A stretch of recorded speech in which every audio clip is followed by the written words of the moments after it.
Imagine this. You can live a healthy, vital, energetic life well past the age of 100. How close are we? Well, science is close to giving a second century of life to everyone through everything from radical cutting-edge technology to simple changes in how you eat. And Dr. Mehmet Oz, the Oprah Show health expert, is going to be doing a full episode with her on this revolutionary topic tomorrow. But he sat with us right here and is giving us a sneak peek. It's a little-known fact that Dr. Mehmet Oz is actually 180 years old, but he is here today to tell us that.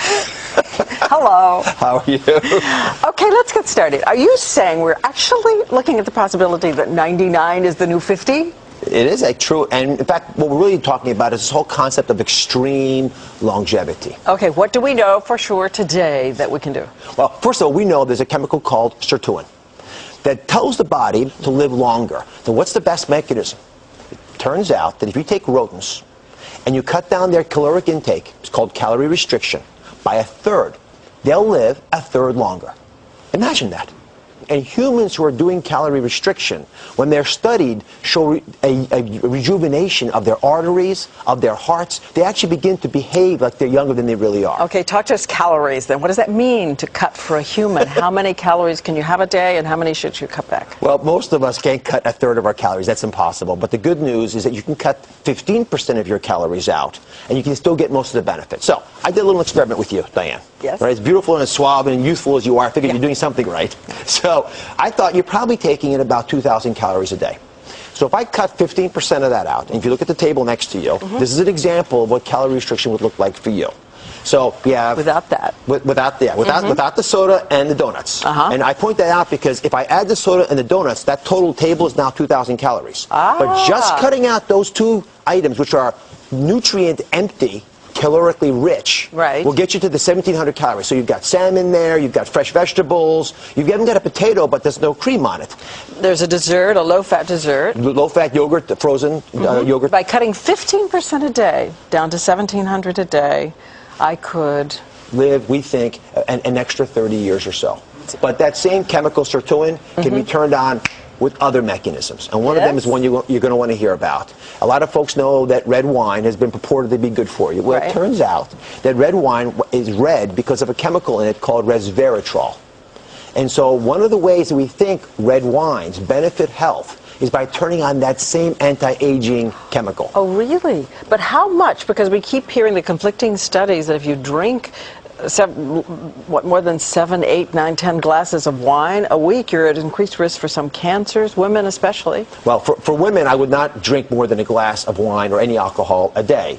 And for men, you can get a little bit more than that. Pills of resveratrol make more sense. But again, I want to warn everybody that we don't have a ton of information about this. In humans, we're not going to for another few decades. But taking proactive steps today could give us that extra longevity. Okay, in the near future, big breakthroughs in living longer. So the big deal for me is to move even beyond things you can do for yourself and talk about what technology can offer to us. I want you to come over. I got a little secret for you. All right.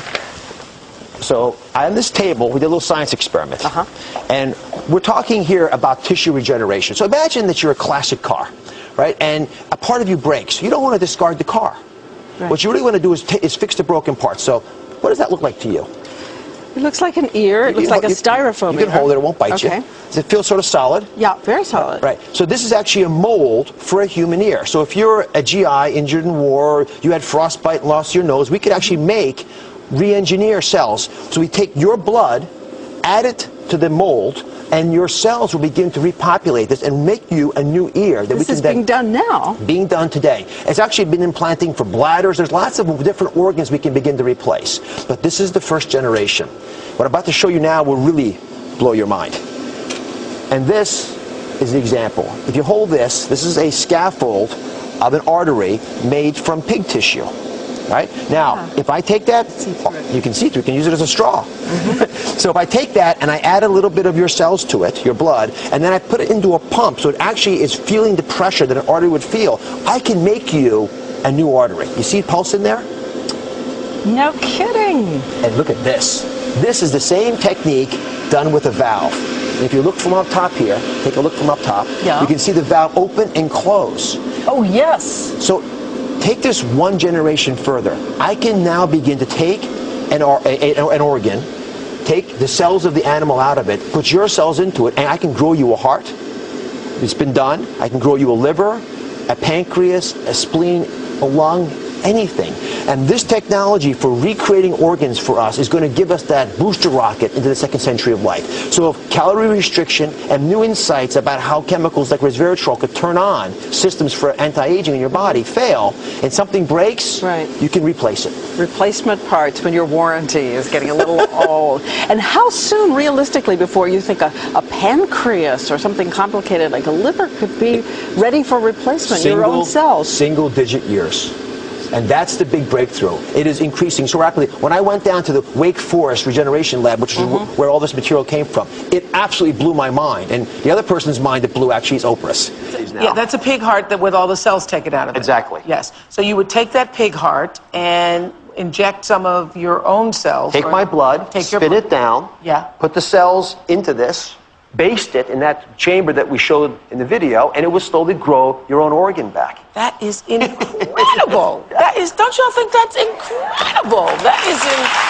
To see her just absolutely as fascinated as I was means that this stuff really can capture our imagination. And where our imagination goes, our science will follow. What about replacing a brain? I'm not kidding. Could you grow a brain?